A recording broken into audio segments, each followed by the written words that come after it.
I am here today with Arlene Lord. Thank you so much for coming and agreeing to do this. Thanks for having me. Yeah, so I thought it'd be lovely for us to have a conversation about interior design in Portland. Well, okay, let's start with how long have you been an interior designer? About 25 years. Amazing. Mm-hmm. Yeah. Started when I was 12. All right, and I think we've talked a bit before. So you've had your own business for 14, you said. Yeah. Yeah. Okay, and I'm assuming that's gone well. Otherwise, you wouldn't be doing it. Yeah, right around that. Yeah. Yeah. It's been going really well. Yeah, it's really Yeah. good. We do high-end residential, and we specialize in whole house. We do we team up with contractors, and we really like to be able to do the furnishings as well as the design for the remodel. So we like to do the whole thing. We do just decorating for people too, but mostly if there are existing clients, that's what we do. Okay, so this is a new move that you've made. No, it's what we've always done. Yeah. Oh, I mean the whole house concept. Yeah. Oh, that's fantastic. So you're like interior architects. Nope.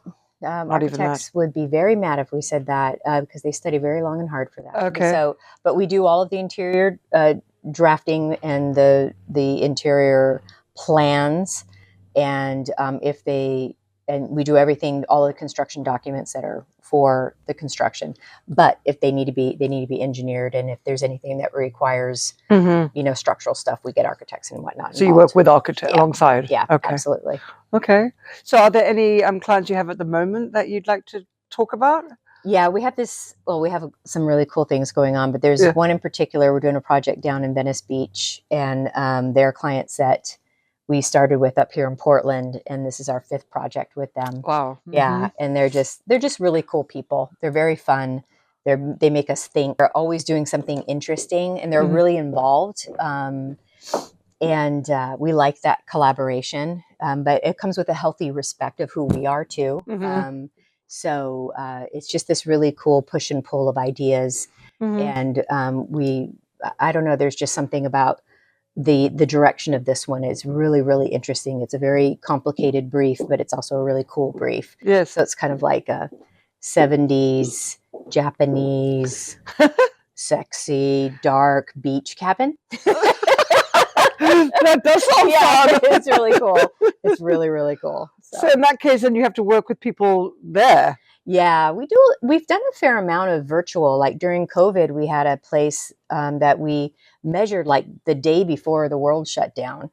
Actually, I had 2 places that we measured the day before the world shut down. And so we were able to do all that virtually. We did one up in Canada virtually. They just had the architect sent the plans, and we did it. We have a program called Chief Architect that we work in. Okay. I have yet to step foot on the one in Canada. We're going up there in June for the party. It's been done for a couple of years, but it's just so we can do that. So you just I prefer to do that with people that I know. These are repeat clients, so there's a substantial amount of trust involved in that. So are you at the point where you can kind of pick and choose who you work with? Yeah, I definitely pick and choose who I work with. Absolutely, that's great.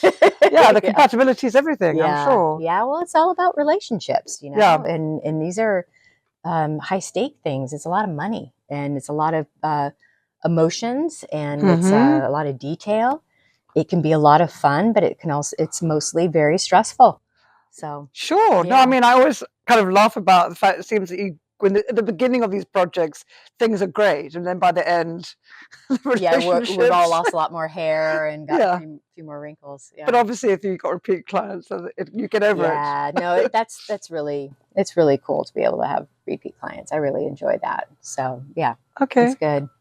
So I'm also interested in how you shop. Do you shop locally, or are you now moving into? I'm sure you shop nationally too. I'm really passionate about being as local as humanly possible. Yeah, I'm probably one of the few designers in town, and I don't know because I don't know all the designers, but I don't order a lot from like a first like back east. I don't do the High Point thing, and oh god, I'm going to hear a lot of crap about that. But I really like to stick close. I have furniture made here. I like to shop vintage here. I like to just really keep things close. I think it's really important for all of us. I totally agree. Yeah. Community. I mean, obviously, I guess I got to Yeah. shop. But no, but I mean, I think it's, true. and I Yeah. do think, get the feeling a lot of people do feel that way here. Yeah. They try to as And much it's as more they can. interesting. It's more interesting, Yeah. and I think that there's fewer things go wrong, and epic things go wrong all the time in remodeling. So if you can kind of have a tighter control over what you're bringing into the space, it's nice. Yeah, I mean, I was talking to another interior designer, and she was saying that she'd bring things in from Europe, but once they've arrived, if there's a problem, yeah, you're done. What are you exactly? You're in trouble. There's artisans here. We have great artisans that can fix things. Yes, but still, like if you've got something, it's not like you can pop it in a box and return ship it all the way back. Yeah, it's too expensive, right? Yeah. Okay. Yes, I love to shop local. So, I mean, are there any shops that you'd like to share with us that you really enjoy? Definitely here. Cargo, Cargo. Well, and I have a project on my website where I bought some really cool doors from here, these Indonesian gates, and made a shower door. Nice. And that was really fun. And because I work with great contractors that can make that kind of weird stuff happen. Yeah. And so Cargo's a go-to. Vintage wise, I love your place, and God, there's a ton of different places that I like to go to. There's Urbanite that has all of the vendors that are within the Urbanite. I also like to go to Gladstone Mercantile is a great little shop in Gladstone. Oh, you haven't heard of them? No, but I mean, I have to go out. Yeah, they have tiny. They're not so much with furniture. They have lots of little smalls, and they have a really good. They source really well. And then Facebook Marketplace, estate sales, garage sales, friends' garages. Oh, you still do all that? Oh, yeah. That's great. Yeah, I'm always sourcing. Yeah, I have way too many chairs and lamps. Way too many. I don't know what it is with the chair thing. It's a thing. It's been a thing since I was a kid. Yeah. And not pairs, unfortunately, half the time, because it's like people want a pair of chairs. I and know. Yeah. What about age group? I mean, your clients, are they of all ages, or? Yeah, I would say they're all ages. Yeah, definitely. I think our youngest clients right now, maybe in their, I don't know, I guess they're in their maybe mid-30s, and then kind of on up. But you haven't Gen Z. I'm just curious about the whole change in fashion. Oh, I have the coolest client. She's probably our youngest. Okay. Yeah. She might be Gen Z. I don't know. She's just young and awesome. Yeah. Yeah. I'm just wondering if they're different to deal with in terms of from your point of view. She's super chill. She's really laid back, and she has her own very particular. She's very irreverent. She does not care what other people. Oh, fantastic! Yeah, it's been She's like, I don't care what they are doing. I want to do this. So it's really cool. Very nice. Yeah. What is the strangest request you've had design wise? The strangest request. Well, I mean, your beach project sounds pretty. No, that was just challenging. Yes. I think I wouldn't say it's necessarily strange, but it's just so our youngest client that I was just talking about, the really irreverent one. So we did a very dark kind of gothic library for her, like a secret library for her. It's really cool. We haven't photographed it yet. But it's not weird or off the wall, but it's just unusual. Yeah, and it's unusual because, I mean, she just does not care necessarily about resale. Although I thought about it for her, I came up with, okay, so when you sell your house, this is going to be great for, and I came up with it. They can just repaint this, and it will be a great kids' room. It honestly will, but. She's just like, I don't care. This is my house, and I want it to be dark. I want it to be cool, and I want it to be gothic, and it's just for me. How old is she? Sorry, she's not. I don't think she's 30 yet. Yeah. Okay. Yeah, and she's just So that was really, really cool. We put this really great wallpaper on the ceiling. It looks like a painting on the ceiling. This very Renaissance type painting, and dark chandeliers, and it's all velvety and. And this is like a her room. Yeah, it's a spare guest room. It's all about her. Oh, this is just for her.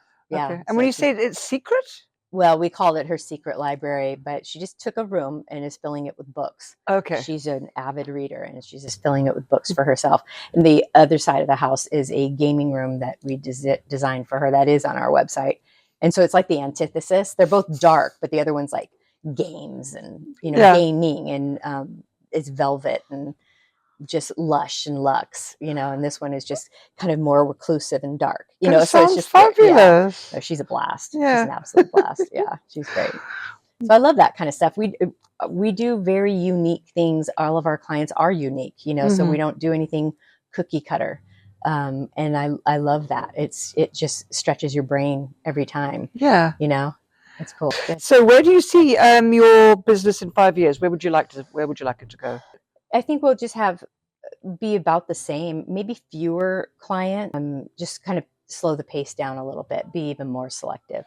Yeah. So yeah, but still doing amazing work. And, we're really selective about the contractors that we work with and the clients that we work with. Yeah. And I mean, other countries, have you ever had to do anything? No, not unless it's with a client that we know really, really well. Yeah. And yeah, it's hard enough as that would it get is. I can imagine that'd be complicated. Can't even imagine a whole other set of, codes and sourcing. I mean, it'd be fun and we'd learn a lot. Yeah. I know. I had a friend in New York, and she used to work in Mystique. Yeah. And I mean, she just used to complain constantly. It was just the workmanship. Everything had to be flown in. No, that sounds like a nightmare. Yeah. No, we did, like I said, we did the project in Canada, but that's easy. Yeah. That's super easy. And everything's like we're on the same. Yeah. It's a similar country. Easy. Yeah. Okay. Is there anything that I haven't asked you that you'd like me to ask you? Oh, you asked me who my design kind of like heroes or people were. Yes. And I thought about that a little bit. I definitely, growing up, it was my mom. And the reason why was because she was the original magic out of mud in my life. We had no money. She's an artist. She's an amazing artist. And it was just, looking back on it, you're like, unfortunately, it was during the 70s when things were like ugly, like orange and brown. Yeah. And so, but she managed to make things really beautiful, and warm and inviting and kind of exciting with the little things. And so she sweetened life. And I thought that was really cool, even though we had zero money. And then the next person in my life that was really instrumental was my friend Candace.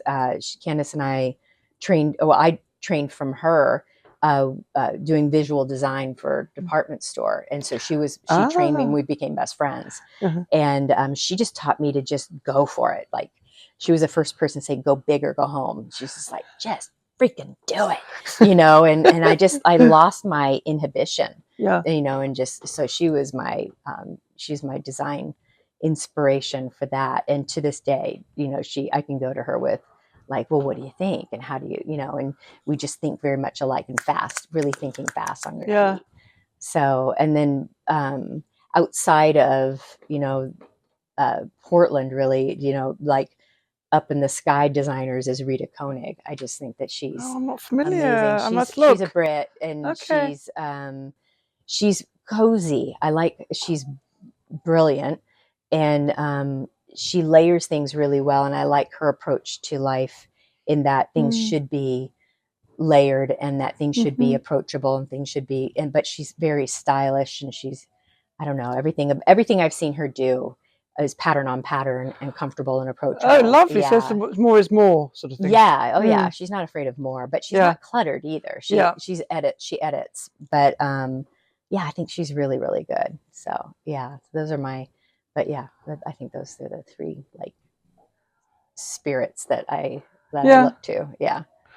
Yeah. Okay. Well, thank you. You're welcome. Thanks for coming. That was really kind of you to come. I really appreciate it. Yeah, I know. Thanks, you guys.